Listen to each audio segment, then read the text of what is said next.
Meus queridos irmãos, a paz de nosso Senhor Jesus Cristo. Amém. Irmãos, vamos ler um texto da Bíblia Sagrada, no livro do Êxodo. Êxodo, capítulo 15.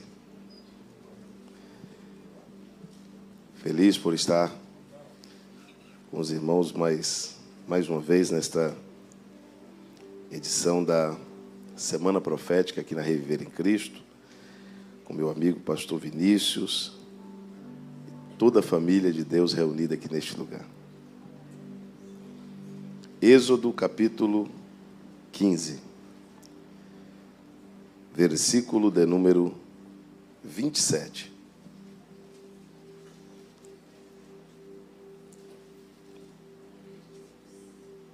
Glória a Deus.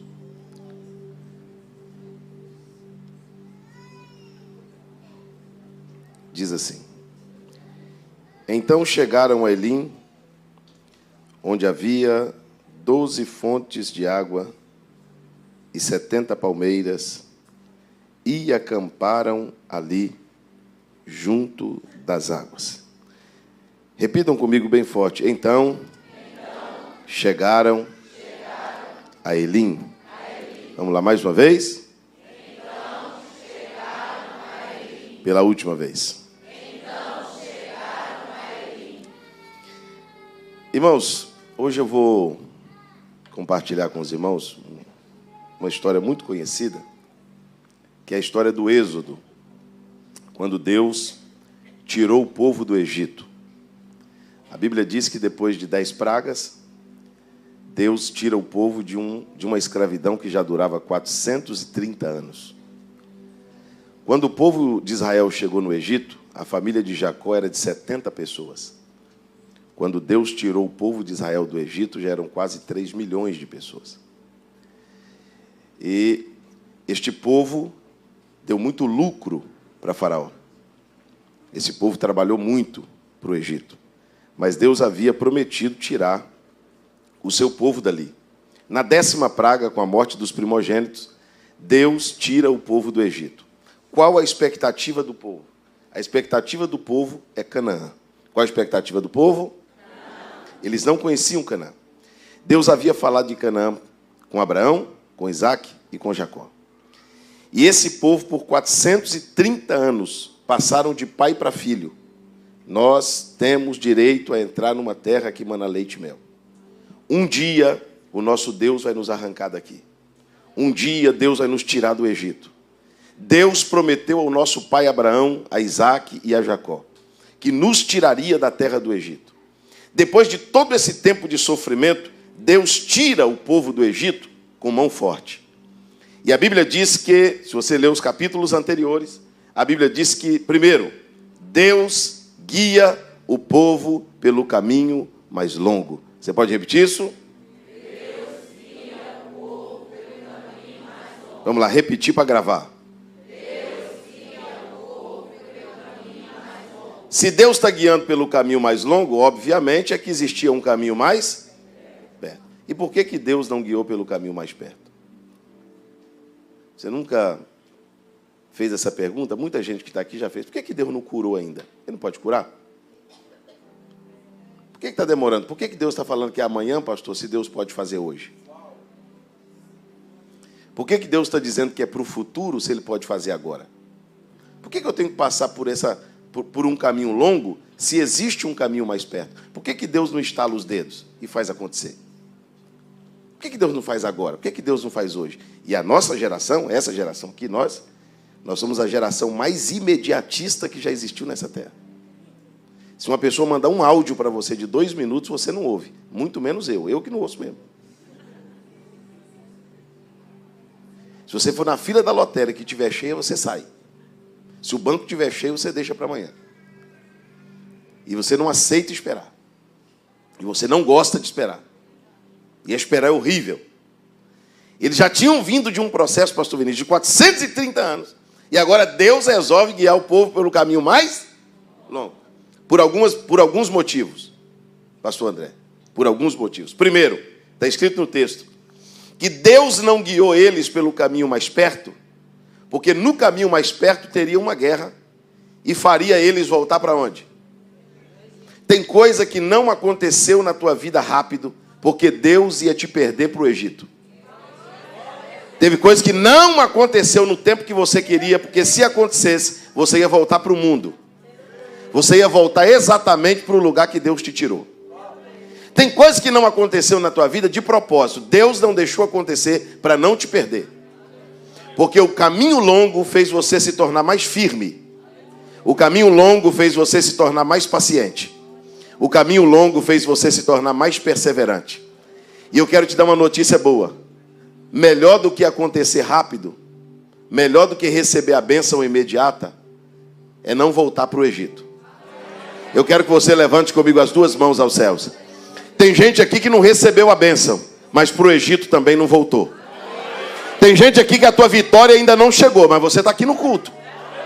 Tem pessoas aqui que Deus podia ter feito há 10 anos atrás e até hoje não fez. E aqui está você, perseverante, esperando com paciência, aguardando na salvação do Senhor. Você está aqui essa noite, pode dar glória a Deus por isso?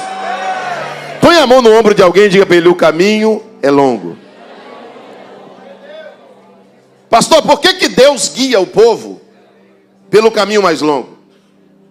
Deus guia o povo pelo caminho mais longo para ensinar o povo, disciplinar o povo a ter direção. O caminho longo disciplina a gente. Você já percebeu que toda criança que recebe o que quer da mãe, ela é insuportável? A mãe diz: hoje eu não compro. No shopping ela deita no chão, faz pirraça, grita, faz vergonha na mãe, faz vergonha no pai. E tem uns crentes assim. Tem uns crentes, se Deus não der para ele o que ele quer, ele faz. Esse dia tinha um irmão do meu lado, e o irmão estava orando. Eu falei: rapaz, não ora assim não, irmão. Pelo amor de Deus, levanta. Vai embora, você não está bem hoje não. Ele orou, ele estava discutindo com Deus. E ele falou para Deus: olha Deus, eu já estou te avisando, o senhor tem 15 dias para fazer, viu? Se em 15 dias o senhor não fizer, o senhor já me conhece. Eu falei: rapaz, você está poderoso. Porque conversar com Deus desse jeito, conversar com Deus desse jeito, se o senhor não fizer, e Deus está dizendo: e se eu não quiser fazer? Ou eu sou teu funcionário, ou você manda e eu obedeço. Irmãos, esse ano completa 26 anos que eu prego. 18 anos de pastor. Eu estou na hora de me aposentar. Diante de Deus. Eu acho que eu estou ultrapassado. Eu aprendi, quando eu me converti, eu aprendi a ter uma fé que obedece a Deus. Hoje a gente está aprendendo a ter uma fé que Deus obedece. Deus tem que obedecer minha fé. Eu determino e Deus faz. Eu decreto e Deus faz. Eu aprendi que Deus decreta e eu faço. Deus determina e eu obedeço. Eu não tenho um Deus que me obedece. Eu tenho um Deus que eu obedeço. Os crentes, eu não sei, irmão, que Bíblia que eles estão lendo? Que evangelho que eles estão crendo? Que eles determinam, decretam, profetizam o tempo todo, e Deus está dizendo assim: não tenho nada a ver com isso não vou fazer nada não. Um povo que não aceita passar processo, não aceita sofrimento, não aceita calvário, não aceita cruz, não aceita lágrima, não aceita luto, não aceita enfermidade, não aceita porta fechada. Um povo que parece que esqueceu Abacuque capítulo 3, ainda que a figueira não floresça, ainda que não haja fruto na vide, ainda que o produto da oliveira minta, ainda que no curral não haja gado, ainda que as ovelhas sejam arrebatadas do curral, todavia eu, é individual, todavia eu me alegrarei no Senhor. Alguém chegou para Jó e disse assim: Jó, pelo andar da carruagem, eu estou achando que Deus está querendo te matar. Jó respirou fundo e respondeu: ainda que ele me mate, nele eu esperarei. Ainda que as águas rujam e se perturbem, ainda que os montes sejam jogados no meio dos mares, irmão, o Senhor dos exércitos está conosco. O Deus de Jacó é o nosso refúgio. Você pode dar glória a Deus? Não, eu não estou entendendo, irmão. Eu não estou entendendo por que a mensagem tem que agradar a gente, os louvores têm que falar da gente. Eu não sei por que se a gente pregar e dizer que é o ano que vem, a pessoa, misericórdia, misericórdia por quê? E se não for esse ano? Vai desviar? E se Deus não fizer nessa semana? Vai se irritar com Deus? Não, meu irmão. Às vezes o caminho é longo. Pastor, mas Deus pode fazer, mas se Ele não quiser, Ele não faz. Quer que eu prove que Ele não faz? Teve gente da tua família que você orou, ungiu com óleo, pediu oração na igreja, ligou para o profeta, morreu. Morreu. Deus cura se Ele quiser curar. Se Ele não quiser curar, você morre. Agora eu quero saber se você tem coragem de morrer crente. Quero saber se você tem coragem de dizer assim, Deus, se for para morrer, eu vou morrer, não tem problema. Se a porta não abrir, não tem problema, eu vou servir o Senhor com a porta fechada. Os irmãos não perceberam que de uns anos para cá a gente está cortando os versículos no meio? A porta que ele abre, só que o mesmo versículo diz que a que ele fecha. Ah, então quer dizer que ele também fecha. A Bíblia diz que ele faz viver, sim ou não? Sim. Mas o mesmo versículo está dizendo que ele mata. Ele cura a ferida, não? Mas no mesmo versículo está escrito que ele faz a ferida também. E por que a gente só quer a metade do versículo? Há tempo para tudo, irmão. Há tempo de chorar também. Há tempo de prantear. Não se iluda com esse negócio de rapidez, não. Porque você pode não aguentar o evangelho, não suportar a cruz e não suportar servir a Deus. Porque tem hora que o caminho é longo. Deus poderia guiar eles por um caminho mais perto, mas guiou eles por um caminho mais longo para, primeiro, disciplinar. Eles tinham que aprender a ter uma disciplina. Qual era a disciplina, pastor? Tinha uma nuvem que guiava eles de dia. E uma coluna que guiava eles à noite. Está no texto. Que guiava. Que o quê? Guiava. E a Bíblia diz que quando a nuvem parava, o que eles faziam? E tem hora que a gente quer ir, irmão. A nuvem está parada e a gente quer ir. É verdade ou não é? Tem hora que Deus manda a gente calar e a gente quer falar. Sabe aquela vontade que dá? Eu estava contando hoje pro Danilo. E eu levantei hoje, parece que hoje eu estou meio revoltado hoje, sei não. E eu estava contando para ele que esse negócio do ataque nas escolas, não é isso? Quem viu isso aí? O camarada entrou com a machadinha na escola, criancinha de 5 anos, irmão, 4 anos de idade. E eu fui uma pessoa tão perversa na minha juventude que eu disse para ele assim, se um camarada desse Jesus deixar ele 30 segundos na minha mão, ele abraça o Lucifer. Ele abraça o capeta. A vontade que eu tenho é de encontrar frente a frente com um cidadão desse. Mas eu não posso mais fazer isso. Agora, vontade eu tenho. Mas eu não posso mais fazer porque eu sou crente. Tem hora que Deus diz assim, rapaz, você não pode fazer. Deus, eu quero falar, mas é para você calar. Eu quero ir, mas é para você ficar. Eu quero ficar, mas é para você ir. Olha para o teu irmão e diga para ele assim, Deus está te disciplinando.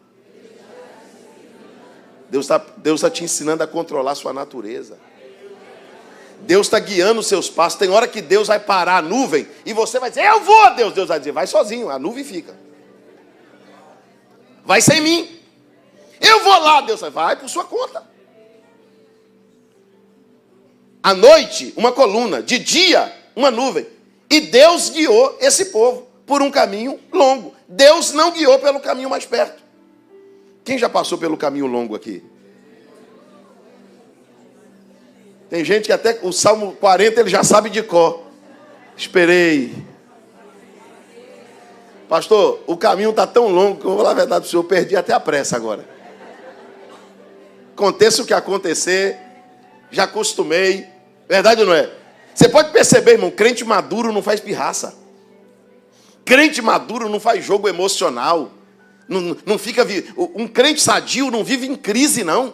Aquela crise de criança, aquela pirraça. Sabe aquela pirraça, manha? Não, crente maduro não. Você conversa com um crente maduro, a impressão que você tem é que ele está feliz o tempo todo. Mas não é porque ele está feliz, é porque ele entendeu. E se alguém pergunta para ele, irmão, por que as coisas não estão andando? A nuvem parou, irmão. A nuvem parou, eu não posso ir. Por que você não corre? Correr como? Sem a nuvem? A nuvem está parada. Quando Deus liberar, eu vou. Quando a porta abrir, eu entro. Quem está na dependência de Deus aqui? Diga glória a Deus.